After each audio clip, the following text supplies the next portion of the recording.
نحمده ونصلي ونسلم على سيدنا ومولانا محمد رسوله النبي الأمين المكين الحنين البر الرحيم. أما بعد فأعوذ بالله من الشيطان الرجيم. بسم الله الرحمن الرحيم. مولاي صل وسلم دائما أبدا على حبيبك خير الخلق كلهم. هو الحبيب الذي ترجى شفاعته لكل هول من الأهوال مقتحم. محمد سيد الكونين والثقلين والفريقين من عرب ومن عجم. يا رب بالمصطفى بلغ مقاصدنا واغفر لنا ما مضى يا واسع الكرم. مولاي صل وسلم دائما أبدا على حبیبک خیر الخلق کلہم. اللہ رب العزت کی توفیق و احسان اور حضور نبی اکرم محمد مصطفیٰ صلی اللہ علیہ وآلہ وسلم کی نالین پاک کی شفقت سے اور اس کے تصدق سے جس موضوع پر میں گفتگو کر رہا ہوں وہ ہے کہ آئمہ اور محدثین کے نزدیک بدعت کس کو کہتے ہیں. بدعت جو ہے یہ ایک بہت ہی بڑا مسئلہ ہے جس میں اس وقت امت مسلمہ بہت زیادہ پریشانی کا شکار ہے اور امت مسلمہ میں بہت زیادہ نظریات اس کے بارے میں پائے جاتے ہیں.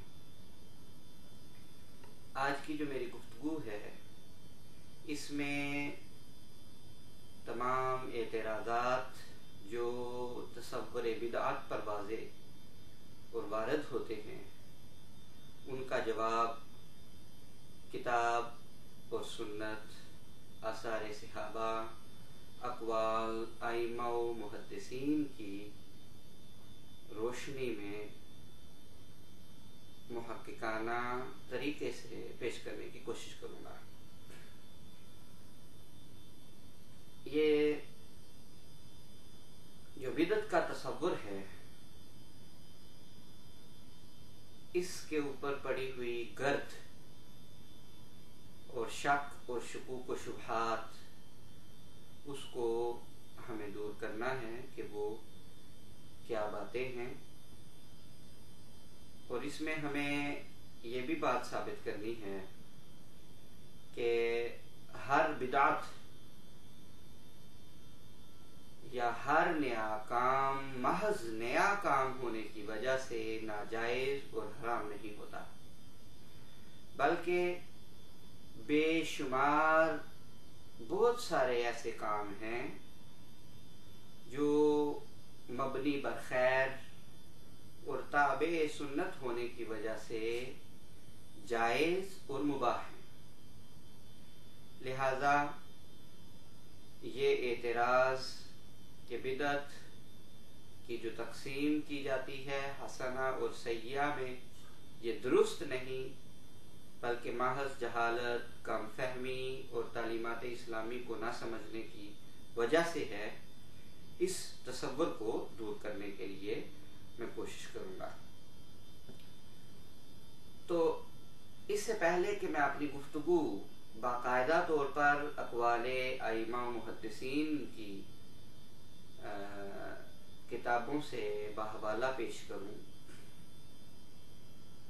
ایک چھوٹی سی ابتدائی سی گفتگو کرنا بڑا مناسب سمجھتا ہوں کہ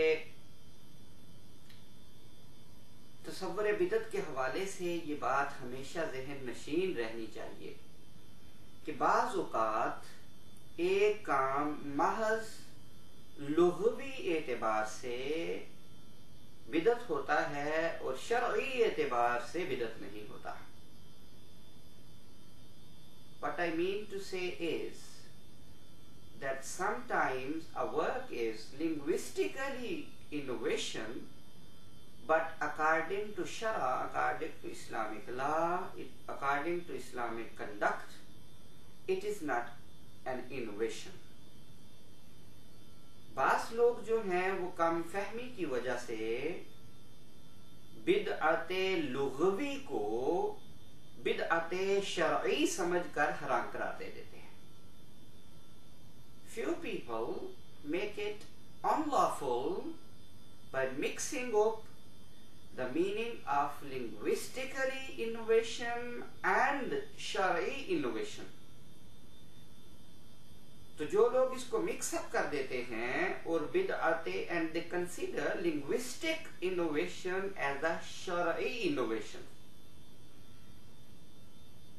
لہذا اس پر ایک تھوڑی سی ابتدائی سی بات یہ ہے کہ لفظ بدعت linguistically the word بدعہ چونکہ because it is derived from the word بدعہ، یہ لفظ بدعت بدعہ سے نکلا ہے جس کا معنی نیا کام کے ہے، which means new work, innovation.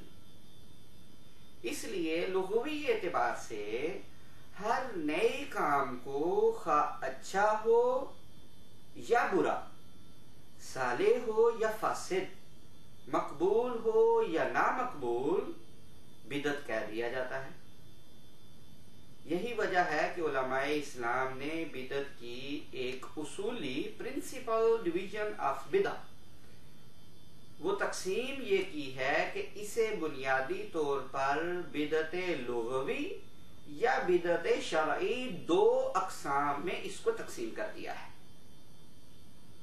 اور بدعت کو بلا امتیاز و تفریق صرف ایک ہی کام سمجھ کر ہر نئے کام کو جو عہد رسالت مآب صلی اللہ علیہ وآلہ وسلم یا عہد صحابہ کرام کے بعد ایجاد ہوا یا رواج پذیر ہوا، اسے مذموم، اسے حرام، اسے باعث دلالت قرار دینا، یہ علماء اسلام جو متقدمین علماء کرام ہیں ان کی نظر میں درست نہیں رہا، بلکہ کسی نئے کام کو بدعت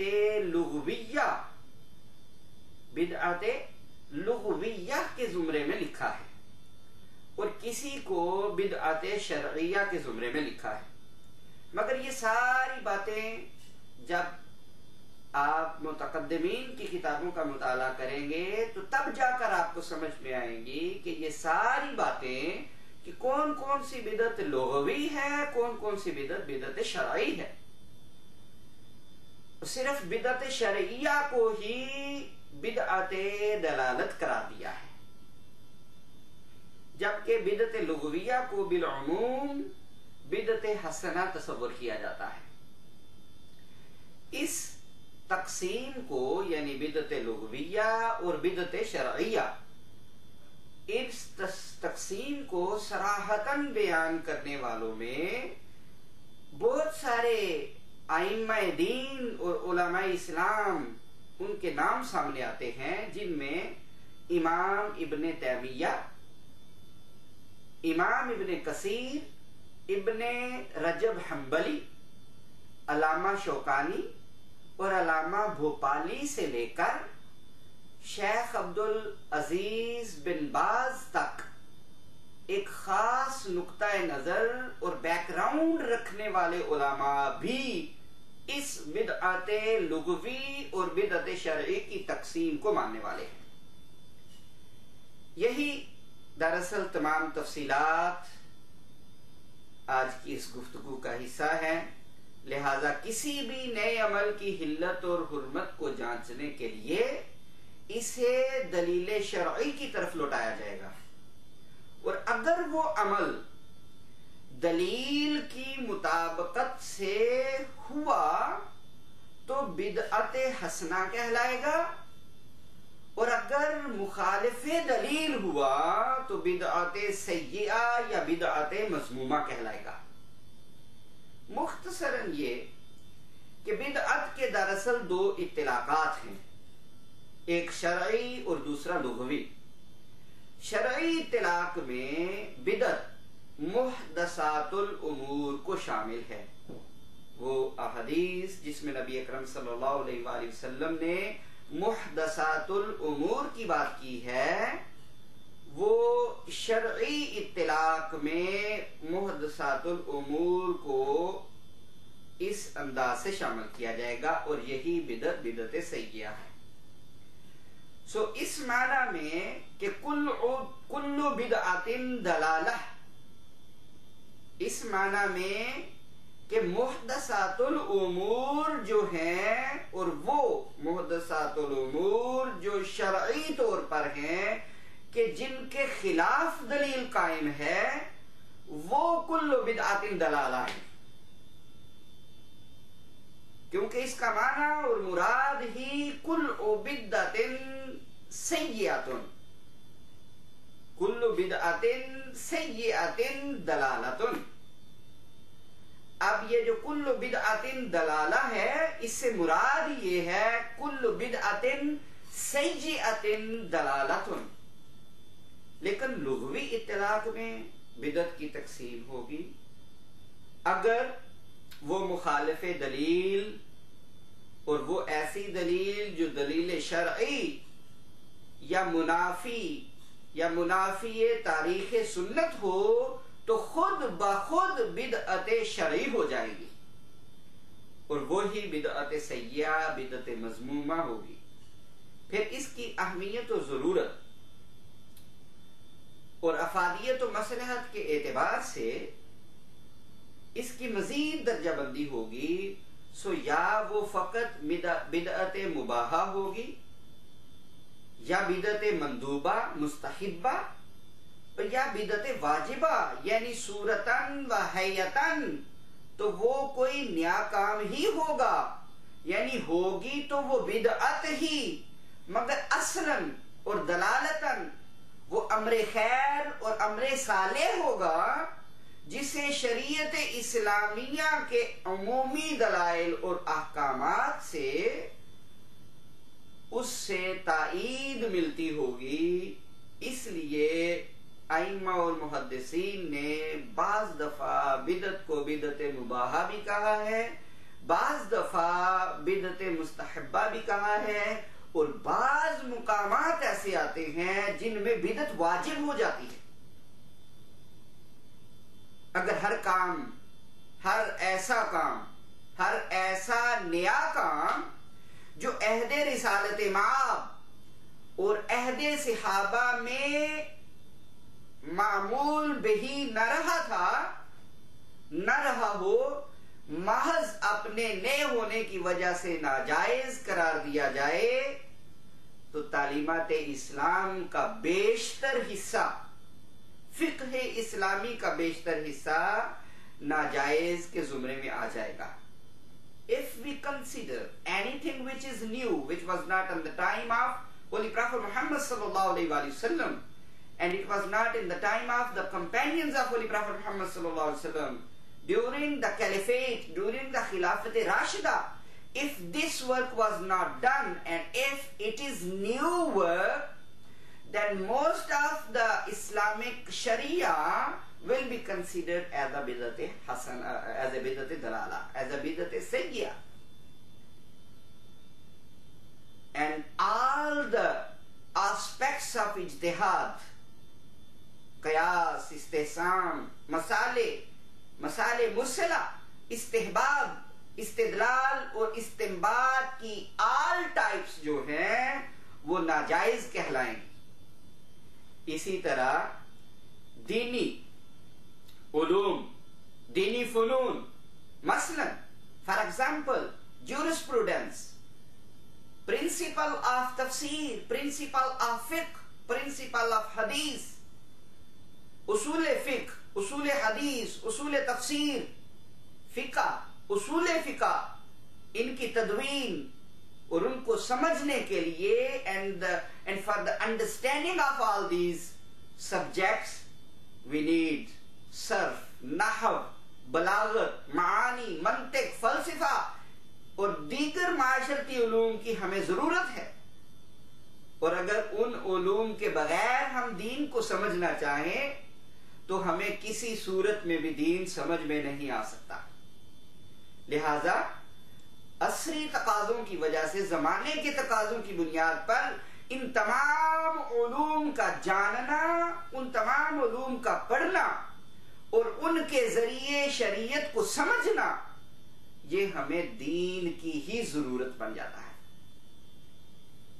لیکن یہ تو ذہن میں رکھیں، یہ تمام علوم، صرف و نحو، اصول فقہ، تفسیر، اصول تفسیر، معانی، منطق، فلسفہ، یہ تمام علوم عہد صحابہ کرام اور عہد رسالت مآب صلی اللہ علیہ وآلہ وسلم میں موجود نہیں تھے۔ یہ تو بعد میں مرتب کیے گئے، ضرورت کے تحت ان کو وضع کیا گیا۔ یہ تمام علوم اپنی حیت، اپنی حیثیت اور اصطلاحات اور ان کی تمام تعریفات اور ان کے قواعد و ضوابط، یہ تمام کے تمام دین میں نئے ہیں۔ اس لیے بلا شک و شبہ یہ بدعت لغوی کے زمرے میں آتے ہیں۔ انہیں بدعت لغوی، لنگوسٹک بدعت میں ان کو شامل کیا جائے گا۔ اگر ہر نیا کام بدعت شرعی یا دلالت و گمراہی قرار پائے تو دینی مدارس کی، جن میں ہم لوگ بھی پڑھے ہیں، ان کے اندر مروجہ تعلیم و تدریس اور نصاب، کورس ورک، اس کا بیشتر حصہ گمراہی اور دلالت قرار پائے گا۔ کیونکہ موجودہ جو درس نظامی ہے، جس کو پڑھ کر لوگ بہت بڑے بڑے علماء بنتے ہیں، اس کے نصابات وہ نہ تو حضور اقدس صلی اللہ علیہ وآلہ وسلم کے زمانہ میں تھے اور نہ ہی اسی طرح کی کسی قسم کے صحابہ نے تعلیم دی، ایک خاص ترتیب اور ایک تدریس اور ایک نصاب کے مطابق۔ ان کا طریقہ تو بہت سادہ تھا، فقط قرآن و حدیث کا سننا اور روایت کرنا، بلکہ قرآن حکیم کی موجودہ شکل و صورت، جس طرح طباعت میں، ذبائش میں اور حرم کعبہ اور مساجد کی پختہ تعمیر اور تزئین، یہ بہت سارے ایسے معاملات ہیں۔ قرآن پاک کی کتابت ہے، اس پر زیر و زبر ہے، اس پر شد و مد ہے، جس کے بغیر آج کل موسٹلی بڑے بڑے اسکالرز بھی قرآن پاک کو نہیں پڑھ سکتے یا صحیح طریقے سے نہیں پڑھ پائیں گے اگر اس کے اوپر زیر و زبر اور شد مد اور یہ اصول نحو کے مطابق جس طرح اس کے اوپر یہ سارا لکھا گیا ہے حجاج بن یوسف کے زمانے سے، اگر وہ نہ ہو تو آج بہت سارے علماء بھی اس کو نہ پڑھ سکیں۔ تو یہ بھی پھر سارے کے سارے کام نبی پاک صلی اللہ علیہ وسلم اور عہد صحابہ کے بعد عمل میں آئے۔ اس لیے یہ امر بہت ہی زیادہ اہمیت کا حامل ہے کہ اگر کسی مسئلے کا کوئی حل قرآن مجید اور سنت نبی صلی اللہ علیہ وآلہ وسلم دونوں سے نہ ملے تو اجتہاد کرنا یہ حکم نبوی ہے۔ اگر کوئی کام، کوئی عمل وہ قرآن پاک سے یا حدیث پاک سے نہیں ملتا تو اس مسئلے پر اجتہاد کرنا ضروری ہے۔ اور یہ حکم از خود نئے کام کو جو قرآن و سنت میں نہ تھا، محض خیر اور دینی ضرورت اور مصلحت کی بنیاد پر نہ صرف جواز فراہم کر رہا ہے بلکہ خود اس عمل اجتہاد کو بھی سنت بنا رہا۔ یہ بڑا ہی اہم سی بات تھی جس کو بہت آسان طریقے سے میں کر گیا۔ بات سمجھنے والی ہے۔ بات یہ ہے کہ رسول اللہ صلی اللہ علیہ وآلہ وسلم، اب میں ایک حدیث پاک آپ کے سامنے پیش کرنے لگا ہوں۔ رسول اللہ صلی اللہ علیہ وآلہ وسلم نے حضرت معاذ بن جبل رضی اللہ تعالی عنہ کو یمن کا قاضی بنا کر بھیجتے ہوئے آقا نے ان سے پوچھا، کیف تقضی اذا عرض لك قضاء؟ قال اقضی بکتاب اللہ۔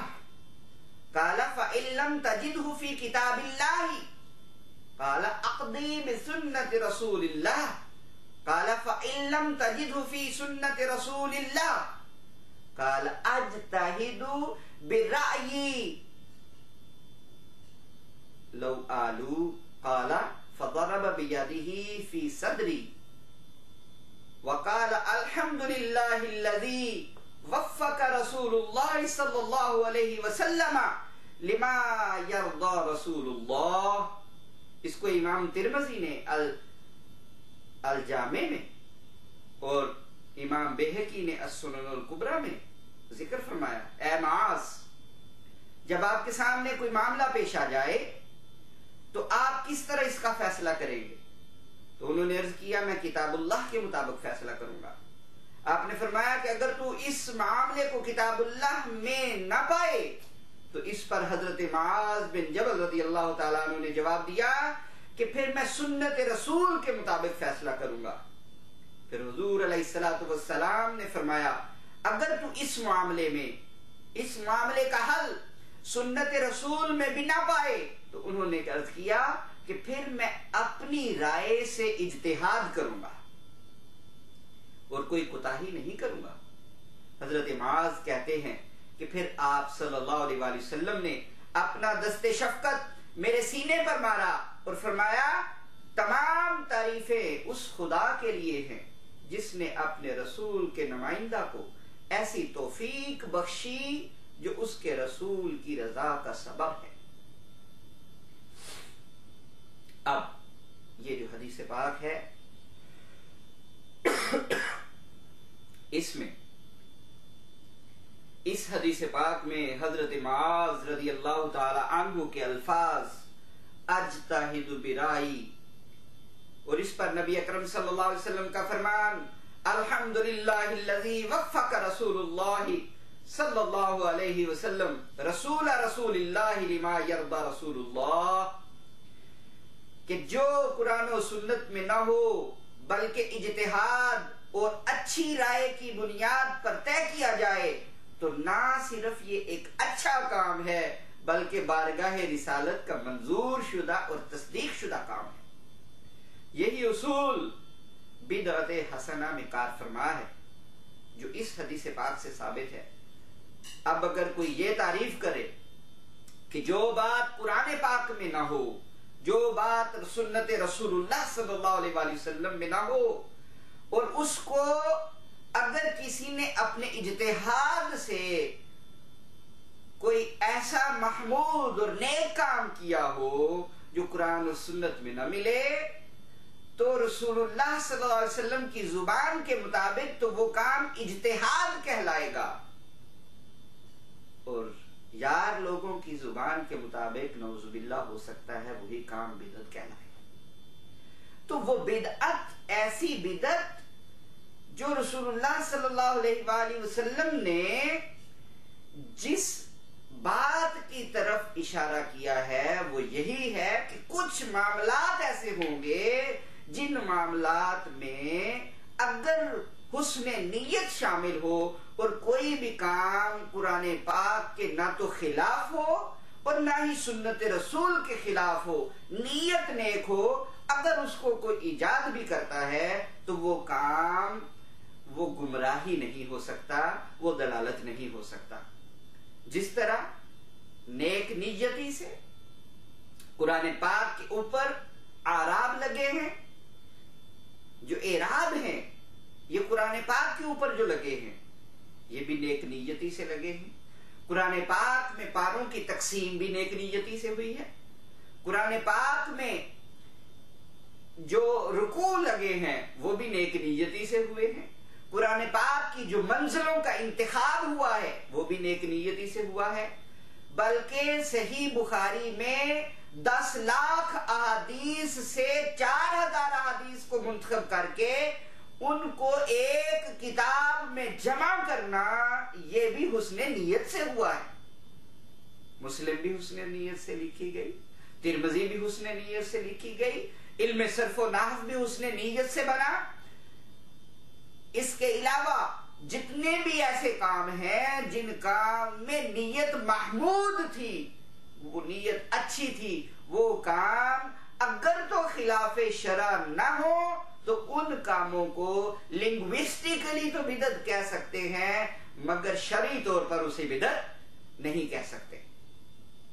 تو یہی بات اصل میں بتانے کے لیے یہ حدیث پاک میں نے آپ کے سامنے پیش کی ہے. اس سے یہ اصول واضح ہوتا ہے کہ اگر معاملہ اور اس کا حل خود قرآن و سنت سے ثابت نہیں تو اس کے حل کا جو طریقہ نبی اکرم صلی اللہ علیہ وآلہ وسلم نے بیان فرمایا ہے وہ رائے اور اجتہاد کے ذریعے ہے تو وہ سنت سے ثابت ہوا.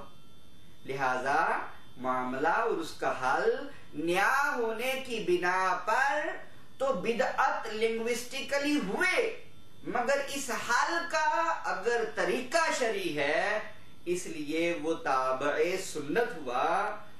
سو اب نئے پن نے اس عمل کو بدعت لغوی قرار دیا اور طریق راستے کی شرعی تائید نے اسے بدعت حسنہ قرار دے دیا. شرع سے اس کی تائید مل گئی.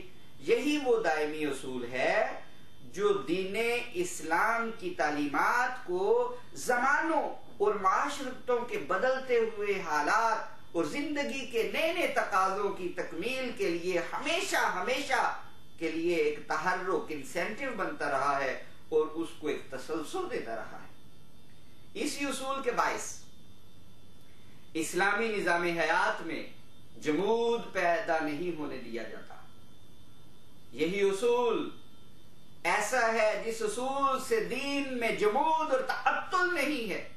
یہی اصول اسلامی احکام کی ایک دائمی اور متحرک عملیت اور اس کی لا یزال مطابقیت برقرار رکھتا ہے.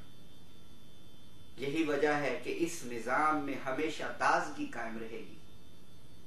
اسی وجہ سے جب کوئی مجتہد حاکم خلوص نیت کے ساتھ کوئی حکم استنباط کرتا ہے اور وہ حکم درست ہوتا ہے تو اسے اللہ تعالی کی طرف سے 2 اجر ملتے ہیں. اور اگر وہ حکم درست نہ ہو بلکہ غلط ہو تو بھی اس مجتہد کو اس پر ایک اجر ملتا ہے. حضرت ابو ہریرہ رضی اللہ تعالی عنہ سے مروی ہے کہ حضور نبی اکرم صلی اللہ علیہ وآلہ وسلم نے ارشاد فرمایا اذا حکم الحاکم فاجتہد ثم اصاب فلہ اجران واذا حکم فاجتہد ثم اخطا فلہ اجر. امام بخاری نے الصحیح میں کتاب الاعتصام باب اجر الحاکم اذا اجتہد میں ذکر کیا کہ جب کوئی حاکم اجتہاد سے فیصلہ کرے اور صحیح فیصلہ کر دے اللہ اکبر تو اس کے لیے 2 اجر ہیں. اس کے لیے 2 اجر ہیں. اور جب اجتہاد سے فیصلہ کرے اور اس سے غلطی ہو جائے تو اس کے لیے 1 اجر ہے. اگر اجتہاد کا دروازہ حاکم کے لیے بند کر دیا جاتا تو پھر اجروں کی بات ہی ختم ہو جاتی. اب اگر کسی حاکم نے یہ اجتہاد کر لیا اور وہ اجتہاد ٹھیک تھا اور شریعت میں اس کی مخالفت موجود نہ تھی، قرآن میں مخالفت موجود نہ تھی، حدیث میں مخالفت موجود نہ تھی، تو وہ اس اجتہاد کی بنیاد پر 2 اجروں کا مستحق ٹھہرتا ہے. سوال پیدا ہوتا ہے کہ اس قدر رسول اکرم صلی اللہ علیہ وسلم نے اجتہاد کی حوصلہ افزائی کیوں کی؟ کیوں حوصلہ افزائی کی کہ غلطی اور خطا پر بھی اجر ملے؟ اس کی وجہ صرف یہ ہے کہ اگر مجتہدین اور محققین اللہ تعالی کے نظام الاحکام کو صرف عہد رسالت اور عہد صحابہ کے فتووں اور اس دور کے مثالوں تک محدود رکھتے اور نئے اقدامات کو بدعت گمراہی سمجھ کر چھوڑ دیتے تو قدیم اور جدید میں فاصلے برقرار رہتے. یہ فاصلے بڑھ جاتے، قدیم اور جدید میں فاصلے ہو جاتے. نتیجتاً اس فاصلے کے باعث اسلامی طرز زندگی میں جمود آ سکتا تھا. چونکہ مجتہد نئے فیصلوں کے ذریعے جمود کو ختم کر دیتا ہے احکام شریعت کے اندر حرکت پیدا کرتا ہے، اس لیے مجتہد جو ہوتا ہے اس کی نیت جب خالص ہوتی ہے تو اس خالص اور نیک نیتی کی بنیاد پر اس کے اندر جو شریعت کے اندر یعنی اللہ تعالیٰ کے قرآن اور حدیث پاک سے تائید پا کر وہ جو فیصلے کرتا ہے، وہ جو استنباط کرتا ہے، تو اس پر اللہ تعالیٰ کے محبوب صلی اللہ علیہ وسلم نے فرمایا اس کو 2 اجر ملیں گے۔ فیصلہ صاف ظاہر ہے، ایک نیا قدم ہوگا، ضروری نہیں کہ وہ فیصلہ عہد صحابہ میں یا عہد رسالت مآب میں موجود ہو۔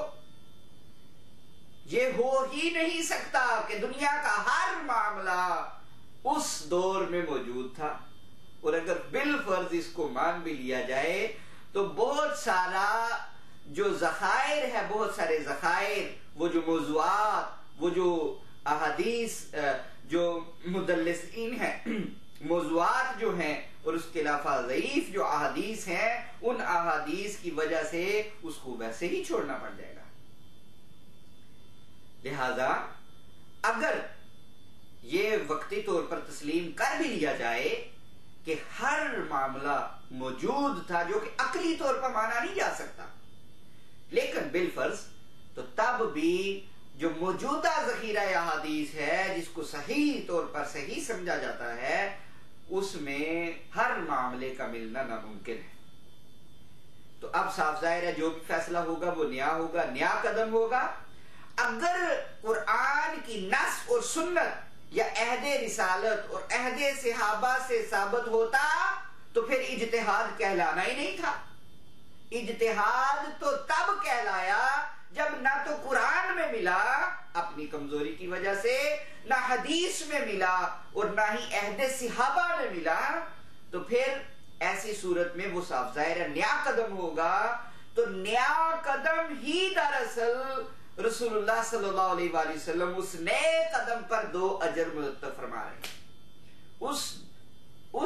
اس پر 2 اجروں کا وعدہ فرما رہے ہیں۔ اس لیے کہ اگر پہلے ہوتا تو اجتہاد نہ تھا، پہلے نہیں تھا تو اجتہاد ہوا، اس لیے اگر نیت خالص تھی، وہ صحیح فیصلے پر پہنچا تو اس کو 2 اجر، اگر نیت خالص تھی اور صحیح فیصلے تک نہیں بھی پہنچا تب بھی اس کو 1 اجر ملے گا۔ لہذا وہ جو ٹائم تھا نبی اکرم صلی اللہ علیہ وآلہ وسلم کا، اس میں جب سنت کی تشکیل پا رہی تھی اس میں وہ ثابت نہیں تھا، اس لیے وہ لنگوسٹکلی تو بدعت ہی کہلائے گا، کیونکہ یہ طریقہ اجتہاد ہے، لیکن وہ ضرورتاً ہے اور اس میں مصلحت ہے اور اس میں فلاح ہے، وہ محمود کام ہے، وہ اچھا کام ہے، اس لیے حکماً وہ بدعت حسنہ کہلائے گی، اسے بدعت حسنہ کہیں گے۔ یہی اجتہاد دراصل اللہ کے ہاں ماجور ہے، یعنی اس پر اللہ تعالیٰ کے ہاں اجر دیا جائے گا، اور یہ حکم رسول اللہ صلی اللہ علیہ وآلہ وسلم کے عین مطابق ہے اور اصلاً سنت نبوی کے ہی تابع ہے، کیونکہ رسول اللہ صلی اللہ علیہ وسلم نے ایسا کرنے کا حکم دیا۔ اب بدعت کی اس تصور اور تقسیم کی بنیاد بھی حضور نبی اکرم صلی اللہ علیہ وآلہ وسلم نے خود قائم فرمائی تھی، جو صحیح مسلم کی کتاب الزکوٰۃ میں جو روایت ہے اس سے ثابت ہوتی ہے۔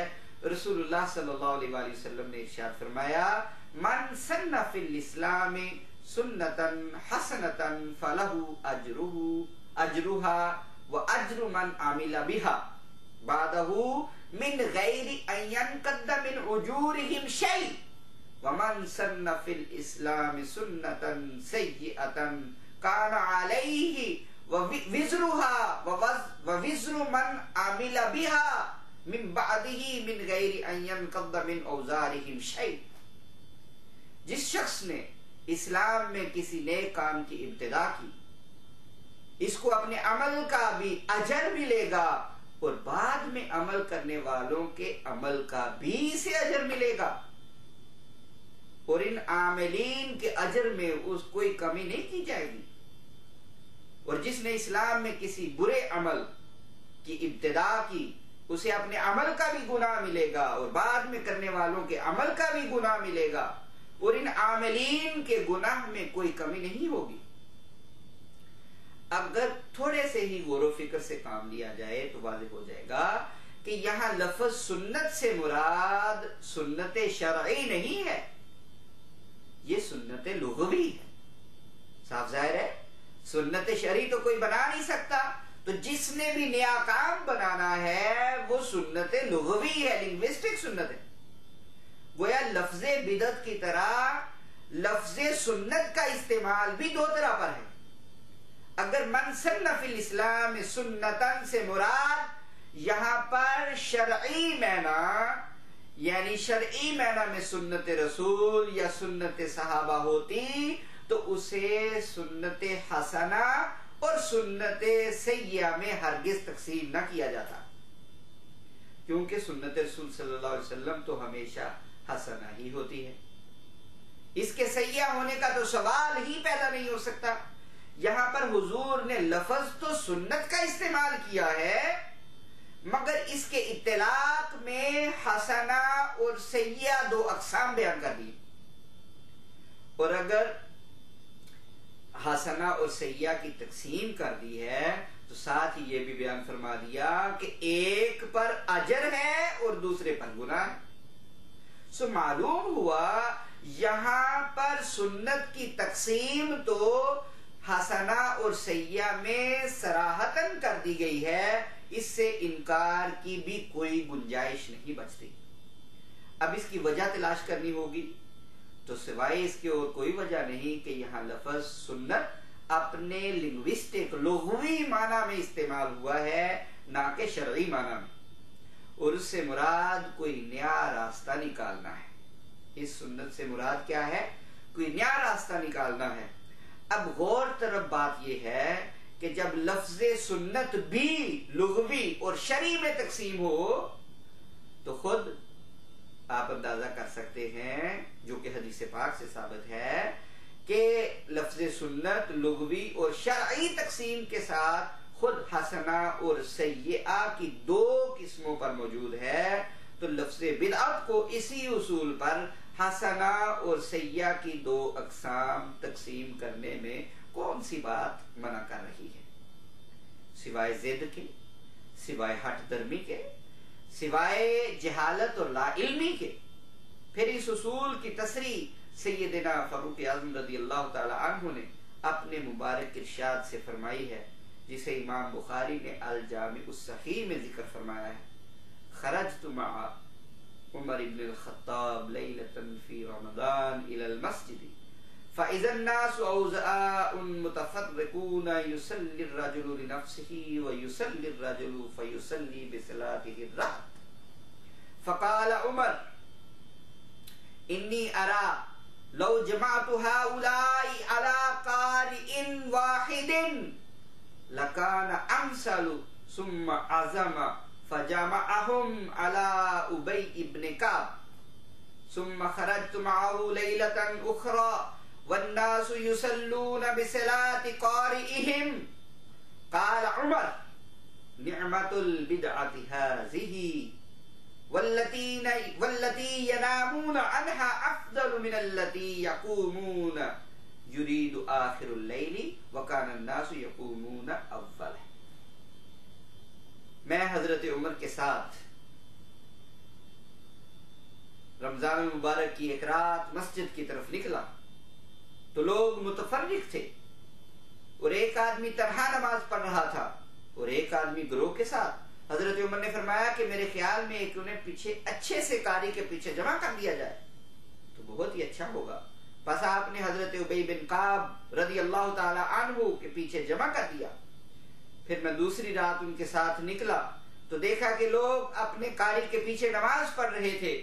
حضرت عمر نے فرمایا یہ کتنی اچھی بدعت ہے، اور رات کا وہ حصہ جس میں لوگ سو جاتے ہیں اس سے بہتر وہ حصہ ہے جس میں وہ قیام کرتے ہیں.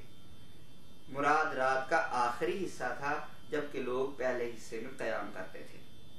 آپ نے غور فرمایا کہ حضرت سیدنا فاروق اعظم رضی اللہ تعالی عنہ نے نماز تراویح کے بعد با جماعت اہتمام کو بھی بدعت کہا ہے اور نعمہ یعنی حسنہ بھی کہا. وجہ یہی تھی کہ یہ کام اپنی ظاہری حالت اور حیت کے حوالے سے نیا تھا. تو تقسیم موجود ہے. جو حضور صلی اللہ علیہ وآلہ وسلم اختیار نہیں فرمایا تھا وہ حضرت عمر نے اختیار کر کے اسے بدعت قرار دے دیا، مگر ساتھ ہی ساتھ اسے بدعت حسنہ کہا. اب بدعت کی اس تقسیم کی بنیاد بعد کے ائمہ و محدثین اور علماء و فقہاء اسلام نے ہرگز نہیں رکھی، بلکہ یہ تو عہد رسالت مآب اور عہد صحابہ کرام رضوان اللہ علیہم اجمعین میں ہی موجود تھی. ہماری بدقسمتی یہ ہے کہ کئی مدعیان علم رائے، اپنے تصور، اپنے عقیدے، اپنے نظریہ وہ پہلے قائم کر لیتے ہیں اور قرآن و حدیث کا مطالعہ اس کے تابع ہو کر کرتے ہیں. یعنی اپنی رائے پہلے، افرأیت من اتخذ الہہ ہواہ، اپنی رائے کو اپنا معبود بنا کر پھر اپنی رائے کو ہی سب سے پہلے مقدم جان کر پھر قرآن و حدیث کا جب مطالعہ کرتے ہیں تو اس لیے پھر انہیں صحیح مسئلے کی معرفت نصیب نہیں ہوتی. اگر اہل علم اپنے دامن ذہن کو خالی رکھ کر، یعنی اسے پہلے سے انگیج کیے بغیر پہلی خیرات ہی قرآن اور حدیث سے لیں اور صحابہ کرام کے طرز عمل سے لیں، ان کی پہلی خیرات ہی در دامن مصطفیٰ ہو، ان کی پہلی خیرات ہی اللہ کا مقدس کلام ہو، اور ان کی پہلی خیرات ہی صحابہ کرام رضوان اللہ علیہم اجمعین کے آثار ہوں، تو پھر ان کے تصورات یکسر بدل جائیں گے. چنانچہ سامعین و ناظرین، اس موضوع پر جاننے کے لیے کہ ائمہ و محدثین بدعت کے بارے میں کیا نظریات رکھتے تھے، ہم نے اپنی گفتگو کا آغاز کیا ہے. اس کے بعد انشاءاللہ العزیز جو اگلی آپ قسط ملاحظہ فرمائیں گے اس پر انشاءاللہ گفتگو ہوگی. اللہ تعالیٰ سے دعا ہے کہ اللہ تعالیٰ ہمیں سمجھنے کی توفیق عطا فرمائے. وما علیہ الا البلاغ المبین.